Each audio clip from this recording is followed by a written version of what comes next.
दोस्तों, क्या भगवान वास्तविक रूप में होते हैं या ये सब हमारे पूर्वजों का एक वहम है?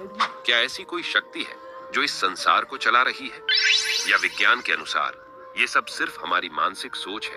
तो दोस्तों, आज का हमारा यह वीडियो इन्हीं रहस्यों के ऊपर आधारित है। आज की अपनी इस वीडियो में हम कुछ साक्ष्यों के साथ ऐसे सबूत भी पेश करेंगे जिन्हें कोई झुठला नहीं सकता, और इन सबूतों से साबित हो जाएगा कि भगवान आज भी इस धरती पर विराजमान है।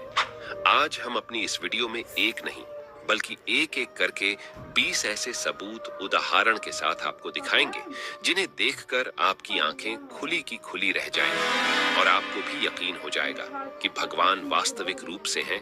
तो चलिए वीडियो शुरू करते हैं और जानते हैं भगवान होने के जिंदा साक्ष्य। रावण का महल। दोस्तों, भगवान के होने का सबसे बड़ा साक्ष्य रावण का महल है, जो कि श्रीलंका में मौजूद है, जिसे हनुमान जी ने पूरी तरह से आग से जला दिया था, जिस कारण यह पूरा महल काला पड़ गया था। आज भी रावण के महल से जुड़े हुए कई अवशेष आपको श्रीलंका में देखने को मिल जाते हैं, जो यह प्रमाणित करते हैं कि अगर रावण का महल था तो भगवान श्री राम जी वास्तव में मानव रूप में धरती पर आए थे। नंबर 2, भगवान प्रभु श्री रामचंद्र जी के होने के सबूत। दोस्तों, भगवान प्रभु श्री राम के होने का सबसे बड़ा साक्ष्य वाल्मीकि जी के द्वारा लिखी गई रामायण है, जिसमें भगवान प्रभु श्री राम जी के जीवन की संपूर्ण जानकारी है। यह भगवान प्रभु श्री राम जी के होने का दूसरा सबूत है। इसके अलावा रामचरितमानस में भी भगवान श्री राम जी के वास्तविक रूप में धरती पर होने के सबूतों को आप पढ़ सकते हैं। नंबर 3, पानी में तैरता हुआ पत्थर। भगवान राम जी के होने का तीसरा सबसे बड़ा साक्ष्य है पानी में तैरता हुआ पत्थर, जो उत्तर प्रदेश के मैनपुरी में इसन नदी में तैरता हुआ मिला। इस पत्थर पर भगवान राम का नाम लिखा हुआ है और यह पत्थर आज भी पानी में तैरता है, जो करीब 5 किलो 700 ग्राम वजनी है। नंबर 4, राम सेतु।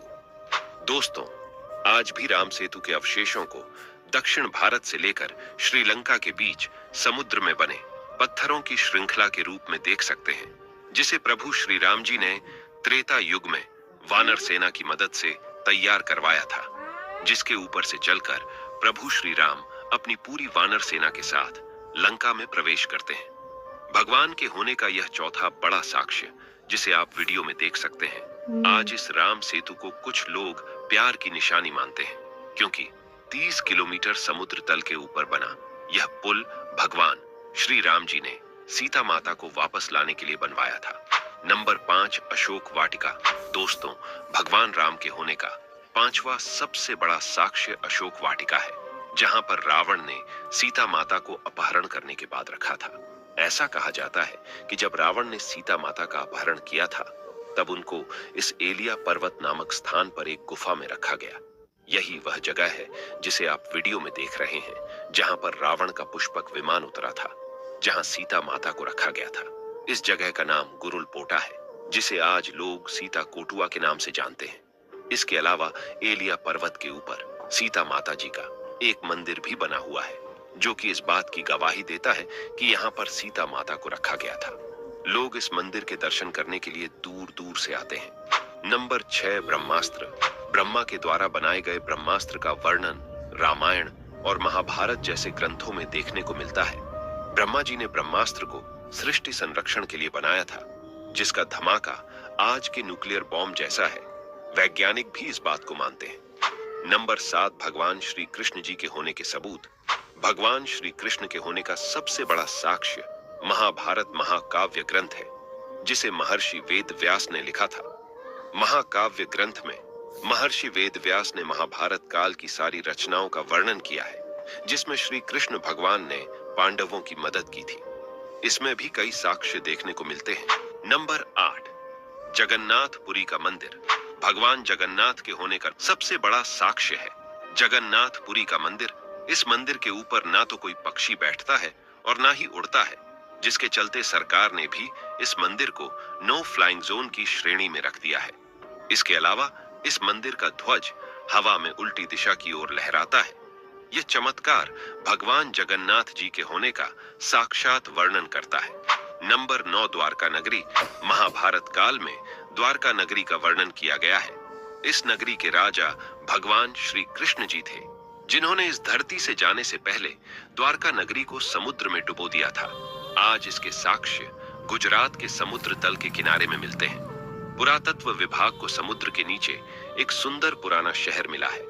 पुरातत्व सर्वेक्षण की छानबीन करने के बाद सबूतों के आधार पर पाया गया है कि यह द्वारका नगरी है। नंबर 10, भगवान हनुमान जी के होने का सबूत। हनुमान जी की अमरता के कई साक्ष्य रामायण महाकाव्य में हमें देखने को मिल जाते हैं। जब हनुमान जी ने अपने हृदय को चीरकर प्रभु श्री राम और माता सीता जी के चित्र का दर्शन सबको करवाया था, तब माता सीता जी ने हनुमान जी को अमर होने का वरदान दिया था। तब से लोगों का मानना है कि आज भी इस धरती पर भगवान हनुमान जी रहते हैं। कई महापुरुषों ने इनके दर्शन भी किए हैं, जिनमें स्वामी रामानंद जी और स्वामी तुलसीदास जी शामिल हैं।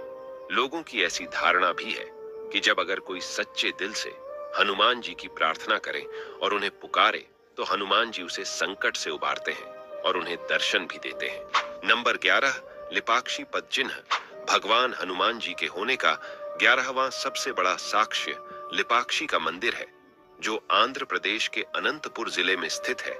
ऐसा कहा जाता है कि जब जटायु दर्दनाक अवस्था में तड़प रहे थे, तब प्रभु श्री राम जी के साथ हनुमान जी इस जगह पर आए और जटायु से मिले थे।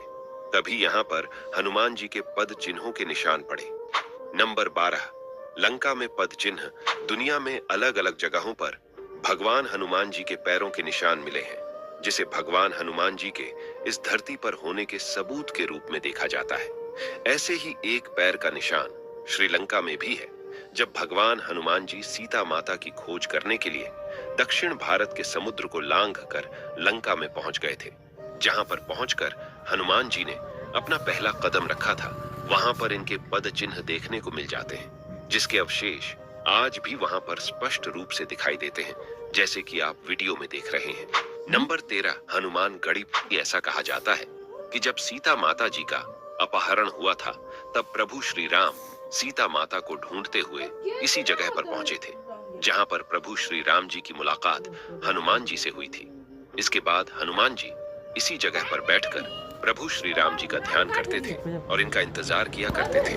तब से इस जगह का नाम हनुमान गढ़ी पड़ गया। नंबर 14, मलेशिया में हनुमान जी के पद चिन्ह। मलेशिया में एक पेनांग मंदिर स्थित है, जिसके अंदर भगवान हनुमान जी के पैरों के निशान हैं, जिन्हें आप वीडियो में स्पष्ट रूप से देख सकते हैं। इस साक्ष्य से प्रमाणित होता है कि हनुमान जी इस जगह पर गए थे। नंबर 15, मेहंदीपुर बालाजी। हनुमान जी का यह मंदिर राजस्थान में स्थित है, जिसे मेहंदीपुर बालाजी के नाम से जाना जाता है। इस मंदिर में हनुमान जी बालाजी की मूर्ति के रूप में विराजमान है। यह मंदिर हनुमान जी के सभी चमत्कारिक मंदिरों में से एक माना जाता है। ऐसी धारणा है कि जो भी बीमार व्यक्ति इस मंदिर में आता है, वह पूर्ण रूप से स्वस्थ होकर जाता है। नंबर 15, भगवान शिव जी के होने के साक्ष्य। देवों के देव महादेव कहे जाने वाले भगवान शिव के साक्ष्य होने का सबसे बड़ा सबूत शिव महापुराण ग्रंथ है। इस ग्रंथ में वर्णित भगवान शिव से संबंधित हर एक स्थान का नाम पृथ्वी पर मौजूद है, जहां पर भगवान शिव जी के होने के बहुत सारे सबूत मिलते हैं, जिनका वर्णन शिव महापुराण में विस्तार पूर्वक बताया गया है। नंबर 16, केदारनाथ मंदिर।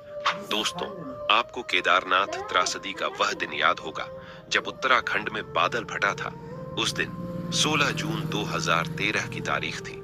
इस दिन केदारनाथ में इतनी बड़ी त्रासदी हुई कि मंदाकिनी नदी उफान पर चल रही थी, जो रास्ते में आने वाले सभी गांव से लेकर पहाड़ों को बहाकर अपने साथ ले जा रही थी। इसी बीच मंदाकिनी नदी केदारनाथ मंदिर को भी अपने साथ बहाकर ले जाना चाहती थी, लेकिन तभी एक चमत्कार हुआ।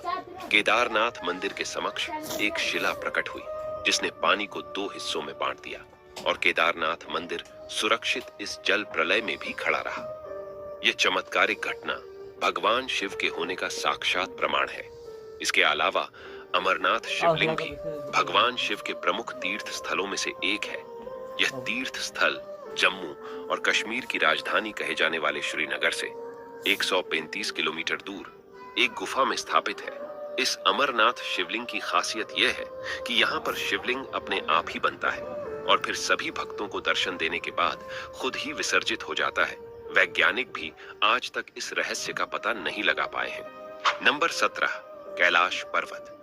पौराणिक ग्रंथों के अनुसार कैलाश पर्वत भगवान शिव का धाम है, जहां पर भगवान शिव मां पार्वती के साथ विराजमान होते हैं।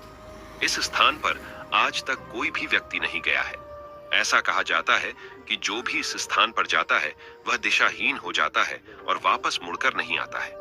नंबर 18, काल भैरव मंदिर। काल भैरव मंदिर उज्जैन में स्थित काल भैरव का मंदिर है, जो कि बहुत ही प्रसिद्ध है। इस मंदिर में आज भी काल भैरव को मदिरा पान प्रसाद के रूप में चढ़ाया जाता है। काल भैरव मंदिर की सच्चाई जानने के लिए अंग्रेजों ने इस मंदिर के चारों ओर खुदाई करवाई, लेकिन जब उन्हें कुछ नहीं मिला तो वह भी काल भैरव के उपासक बन गए और उन्हें मानने लगे। नंबर 19, भगवान शनिदेव जी के होने के सबूत।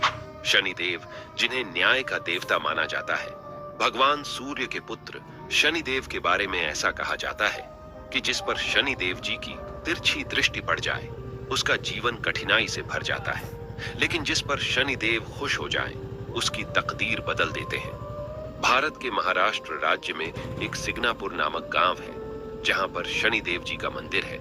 इस मंदिर में साक्षात शनिदेव विराजमान है। इस मंदिर में शनिदेव जी की एक शिलाखंड भी है, जिसे वहीं के गांव वालों ने स्थापित किया था। ऐसा कहा जाता है कि जो भी इस मंदिर में आकर सच्चे दिल से प्रार्थना करता है, उसकी मनोकामना पूरी होती है। दोस्तों, सिग्नापुर एक ऐसा गांव है जिसके प्रत्येक घरों में एक भी दरवाजा देखने को नहीं मिलता। यहाँ के गांव वासियों का कहना है कि स्वयं शनिदेव महाराज जी उनके घरों की रक्षा करते हैं और यहाँ साक्ष्य भी देखने को मिलते हैं। अगर आप भी कभी महाराष्ट्र जाएं, तो आप जरूर इस सिग्नापुर गांव में जाकर इस बात की पुष्टि कर सकते हैं कि वहां पर घरों में दरवाजे हैं या नहीं। यह शनिदेव भगवान जी के होने का सबसे बड़ा साक्ष्य है। नंबर 20, माता वैष्णो होने के सबूत। वैष्णो देवी मंदिर जम्मू कश्मीर में स्थित मां वैष्णो का मंदिर है। इस मंदिर में तीनों शक्तियां मां वैष्णो के साथ विराजमान हैं। पौराणिक ग्रंथों के अनुसार पंडित श्रीधर को इसी स्थान पर मां वैष्णो जी ने दर्शन दिए थे। हिंदू तीर्थ स्थलों में से यह स्थल सबसे पवित्र माना जाता है, जहां पर लोग दर्शन करके मनचाहा फल पाते हैं। धरती पर आज भी माता सती के 51 शक्ति पीठ हैं। कहा जाता है कि जब माता सती के पिता ने भगवान शिव का अपमान किया था, तब माता सती ने खुद को अग्नि में प्रज्वलित कर दिया था, जिसके बाद भगवान शिव मां सती के जले हुए शरीर को लेकर विलाप करते हुए पृथ्वी के चारों ओर परिक्रमा कर रहे थे। इसी दौरान अदृश्य रूप में भगवान विष्णु ने अपने सुदर्शन चक्र से माता के शरीर के टुकड़े टुकड़े कर दिए थे, जो कि शक्तिपीठ के रूप में पूरी पृथ्वी पर बिखर गए। इसके साक्ष्य आज भी धरती पर शक्तिपीठ मंदिरों में देखने को मिलते हैं। तो दोस्तों, आपके भगवान के इन सबूतों के बारे में क्या विचार हैं? हमें कमेंट करके जरूर बताएं। वीडियो